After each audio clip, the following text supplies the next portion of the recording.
computer is picking up a strange signal. Here, sir, you better take a look at it. Hi, and welcome to Sci-Fi Snacks. I'm Liz J. Bradley, a science fiction author and poet who adores short fiction and snacks. Each episode of Sci-Fi Snacks is a short and sweet, or salty, discussion of what I loved, what I learned, and what I snacked on while reading new-to-me short science fiction. As always, links to the short stories are in the show notes, so if you haven't read this week's story, head on over, pick up your favorite snack, and then join me as we discuss this week's story. Welcome back to Season 3 of Sci-Fi Snacks. I'm so excited to dive into 12 new-to-me short science fiction stories over the next 3 months. So for this season, we are going to be looking at award-winning and award-nominated stories. As a member of SIFWA, I am currently reading for the Nebula Awards, and I wanted to see if there was any sort of thread that I could find in these award-winning or award-nominated short stories. Now, my instinct is to say that other than being a well-written story, that maybe there's some sort of emotional resonance that they all have, but who knows? I don't know. That's why we read. That's why I'm going into this project and kind of laser focusing in on these different themes to see things. So to kick off our 3rd season of award-nominated and award-winning stories, we have a story called Better Living Through Algorithms by Naomi Kritzer.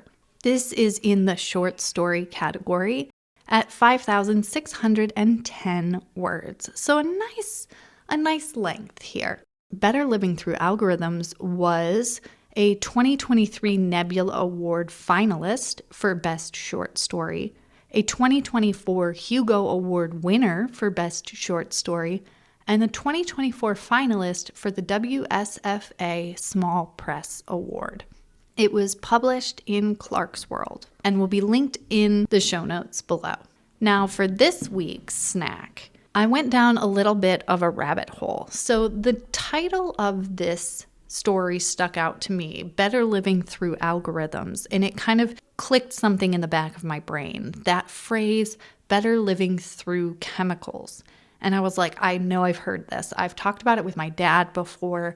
And what was that? So I went down this research rabbit hole, and it was the DuPont company. They had their Better Living Through Chemistry campaign. And I was like, how can I connect a snack through this? Like, is there a chemistry snack? Is there something? Well, I found out, and this was me having too much time on my hands, that the DuPont company makes some sort of chemical thing that helps refine high fructose corn syrup. I think that's what it was. I did not fully understand, but I understood enough to say high fructose corn syrup has to be in the snack that I choose for this episode.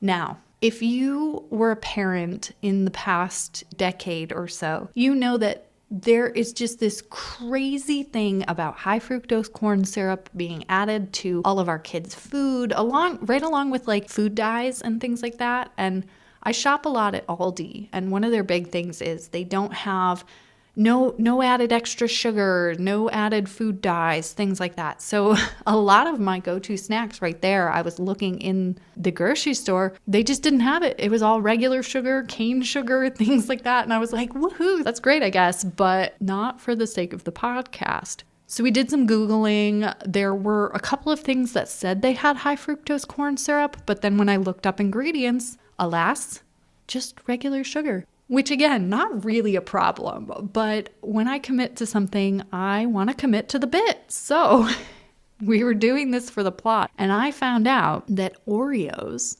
still have high fructose corn syrup in them. So I love Oreos.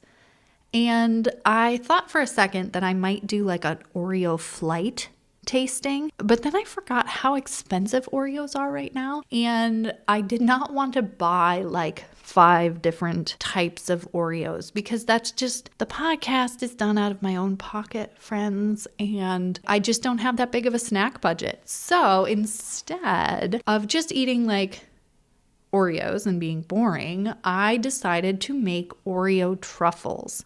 Now, if you've never had an Oreo truffle, go to the show notes. I'm going to link a recipe, but they're delicious and so easy to make. So they're no bake. You don't have to be like talented to make these. My 5-year-old did like every step of this process. So I guarantee you, you can make these. You go ahead and you put a bunch of Oreos into a blender. You make them into dust. Now this is like the insides and all. So the whole thing, just chuck them in a blender or food processor, process them up till they're a fine dust, mix in a block of cream cheese, and you roll them into balls, and then you melt melting chocolate. You can use like chocolate chips and add a little bit of oil, but you can also just get the melting chocolates from the store that already have like the right balance of oil to them. So they create that kind of really crunchy chocolate shell. And you just melt them in the microwave. And then you roll these little Oreo balls that you have, thrown in the freezer so that they're not melty, and put them back in the fridge for 5 minutes and you're done. They're amazing and they're so, so tasty. So that was my snack that I sat down with, and I think I got like 3 of them. It made close to 2 dozen, but they were just so good. They disappeared. Everybody else ate them. Now let's dive back into this story. So Better Living Through Algorithms was written by Naomi Kritzer. And Naomi Kritzer has been writing science fiction and fantasy for over 20 years. Her YA novel, Catfishing on Catnet, based on her short story, Cat Pictures Please, won the 2020 Lodestar Award, Edgar Award, and Minnesota Book Award. Her latest book, Chaos on Catnet, came out from Tor Teen in April 2021. Naomi lives in St. Paul, Minnesota with her family. So another theory is that maybe award-winning stories beget award-winning stories. And some people have just cracked the code because it looks like Kritzer has figured something out. So let's see what we can learn. So this story this week is about 3 friends and a phone app. And while this story was written back in 2023, it feels really relevant to today. And so a lot of this is pre-AI type things, but you can see that these themes are ever present in our science fiction circles. So in this story, our main character downloads this app called Oblique, like oblique, but it's pronounced Oblique, I think. And the idea is that this app helps you live better. And nobody really knows who created the app. It just kind of showed up, and then people join and they start encouraging their friends to join. I really loved, we have our main characters' friends, June and Margot, and they're like, of course, June had Oblique first because June does everything first. June was playing Wordle before everyone else. And I was like, I think we all know those people who just somehow they always are on the up and up. They know the newest app, they know the newest game, and, they're the early adopters for everything. And I thought that was just a cute little detail. So June is telling our main character, who I don't think has a name, it's first person. So we just, it's I throughout. And so June is telling our main character that she should really get the app because it's really awesome. It's making her happier. She's living her better life.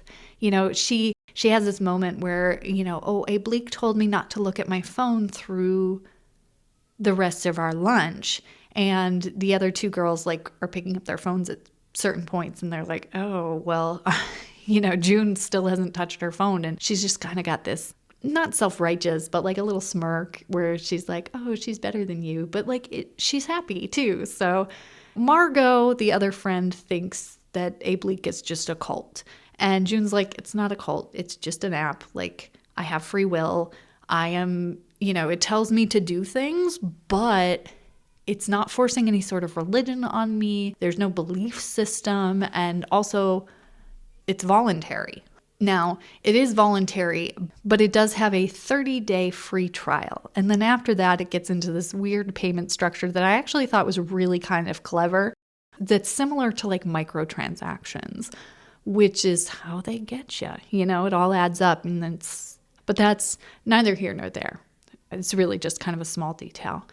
And our main character is still skeptical of this whole thing. But then her boss, I think his name is Kevin or something like that, is like, hey, you should download this app because it'll make you more productive for work. And she's like, oh my gosh, she's just hearing it from all sides. Like, download a bleak, download a bleak. So finally she does. She's like, if it gets my boss to like shut up and leave me alone, I'll do it. And so she fills it out. And then the app is like, hey, are you doing this for work?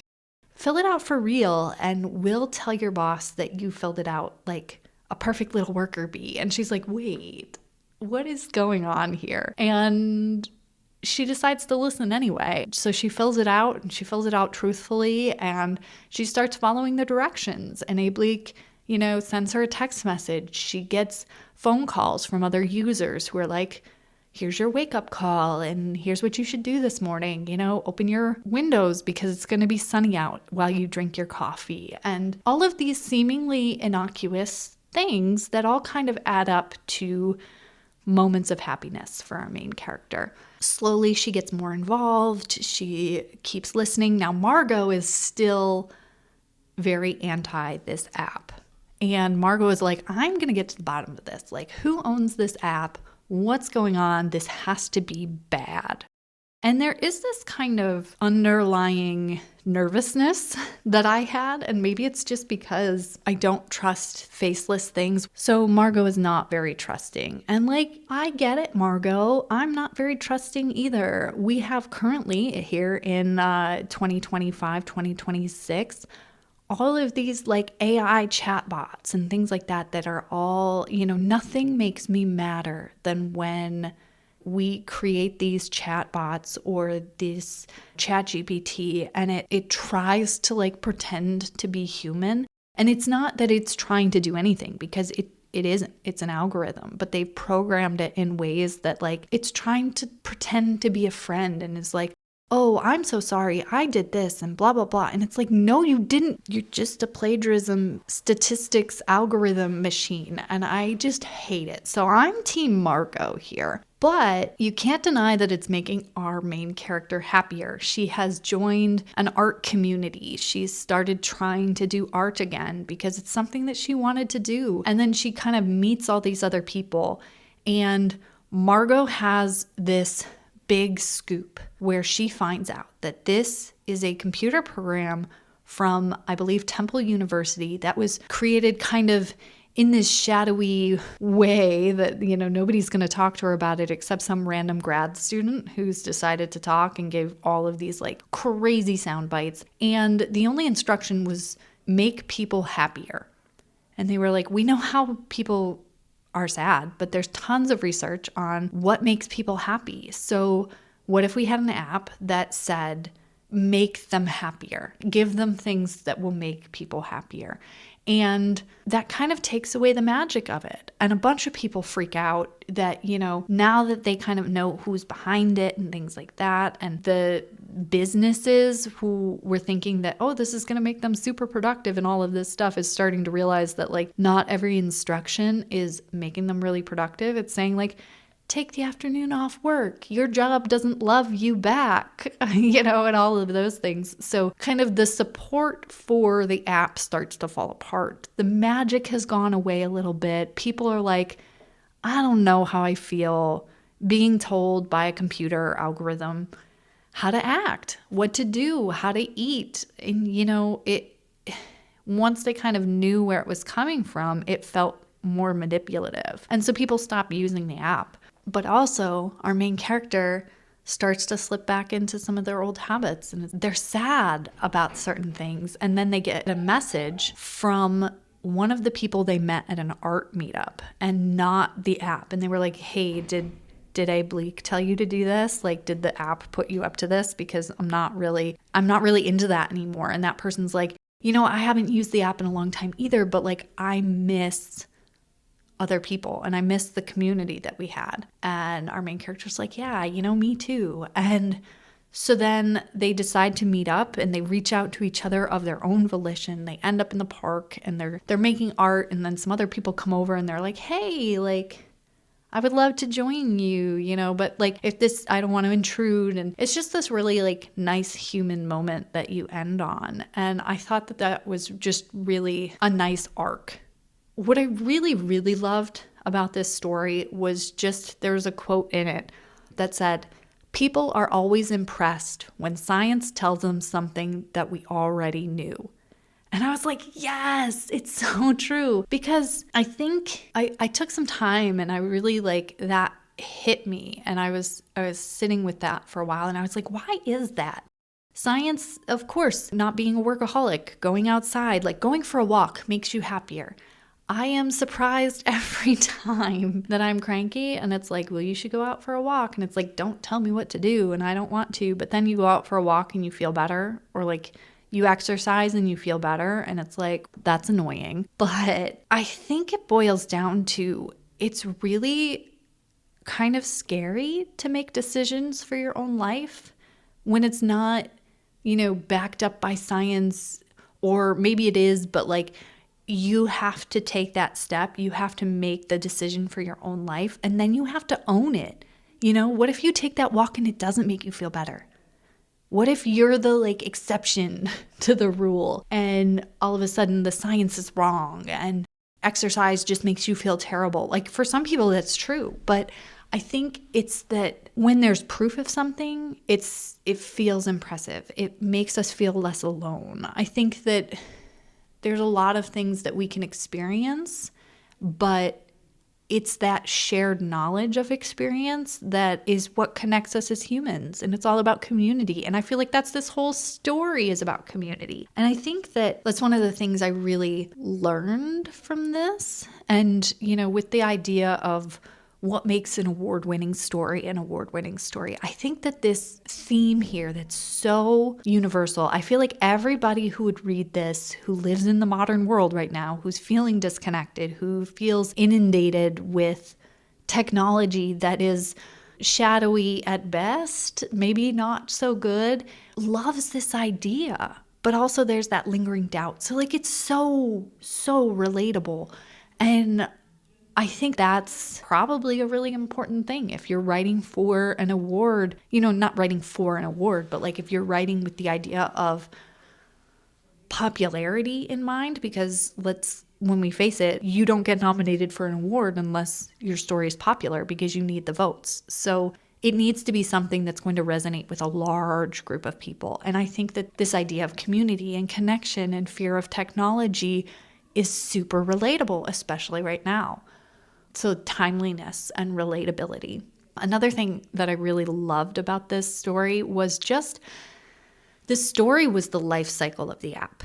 We got the early adopter with her friend June, and then it's a craze and everybody's doing it and it feels so all-consuming. I take the example of Wordle, in this, a couple of people are posting these weird green and yellow and black squares on social media, and it's like, what is that? Somebody's doing something weird. And then all of a sudden it's everyone. And you're like, I'm missing out. What is going on? And then you play Wordle for the first time and you're like, oh my God, this is amazing. And you have to share it. You're like, everybody else shared it. I'm going to share it. Everybody's talking about what's their starting word and all of these things. And it's this cult phenomenon and it blows up. And then all of a sudden something happens, right?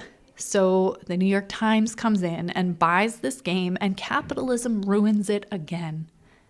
And that's what happens in this story. The life cycle of the app, once people realized what it was and what it was trying to do, and that it wasn't this sort of magical altruistic thing, it gets inundated with people who are trying to sell their MLM stuff, and people aren't doing their phone tree work, and they're not approaching it from the more pure place that it started. So we've seen that, Wordle, it got bought out and paywalled behind different things, and capitalism came in and ruined something that was really fun and had community. And yeah, there are other games, and some people, the early adopters have gone out and found new things, but you can't recreate kind of the magic of what it was at its peak. And I think that this story captured that really well, and just the exhaustion of that happening. Facebook, way back in the day, when it was just Facebook and you had to have a college email, I remember waiting and harassing the admissions office, being like, when am I going to get my email? When am I going to get my email, so that I could sign up for Facebook? Because you couldn't unless you had like a .edu email. And it was just this kind of little magical place where you posted really stupid stuff. And now it is what it is now. And so I think that was super relatable as well in this story. One of the things I kind of want to learn from this story, and I will go back and look at it, was it had a lot of references to like real world tech that didn't make it feel super dated. There is this kind of unspoken rule, and I think it's more for contemporary novels or YA or things like that, where they're always like, oh, be careful of kind of name dropping technology or special like pop culture stuff because it's going to date your work. And like, yeah, sometimes you go back and you read, there's tons of people who want to write what's technically considered historical fiction now in like the 90s and the early aughts, because there are no cell phones. And so if the only reason you're writing in that time period is to avoid a cell phone, it's kind of frowned upon. It's like, okay, we live with cell phones every day. Figure out a way to deal with it in your story. And I think that this story did a really good job of having references to real world tech. We're talking about Wordle. Is everybody going to remember Wordle? No. But also I feel like short stories can maybe live in the moment a little more. Maybe there are, even though it's still out there and we're reading it a couple of years later, I feel like short stories have the opportunity to be in conversation with the current world a little bit more, maybe because the publishing time is shorter. The timeline is shorter. It doesn't take 2 years from acquisition to publishing for a short story. The story also referenced things like Reddit, and none of it felt weird. And maybe it's just because all of it's still current, but I want to look at it and see how it uses that in combination with this kind of made-up technology, and how it makes it just feel so natural and still has a story. I also really want to pay attention to in this one, from a writing craft perspective for short story, is we don't get a ton of backstory on our characters. We don't even have a name for our main character, unless I missed it, which is altogether possible, but I did not see a name for our main character. We're just dropped into their lives at this moment in time. We didn't need extensive backstories. We don't need crazy world building, because it's more like a Black Mirror type sci-fi episode where it's not a whole new world. It's our world with one little thing twisted, which seems to be more popular now as a trend in science fiction. And I don't know if that's just what I've been exposed to, but I feel like that's kind of the vibe of science fiction right now, is less heavy on the world building and more just like our world, but weird. Because, we live in the science fiction future of the 50s and the 60s. We're living so many of those things. So many of those things have become outdated in our current world. So I think that looking at science fiction this way, with this kind of world building, is something that could be really interesting for me in future stories. Oh, and one last thing that I really learned and wanted to kind of pay attention to in this story was just the character wants to learn art and painting and pastels and all of these different types of things. And I think that a trap that I get caught in myself is when I have a character who's got a hobby or something, I can get really bogged down in the details and worried about, am I getting all the details right? Is somebody who's an artist going to come and look at this and just be like, oh, that's terrible. You don't know what you're talking about at all. So I've always been a little scared to give characters hobbies or things that I don't intimately know myself. And I think that on a line level, this was done really well where we got these little details, but it wasn't,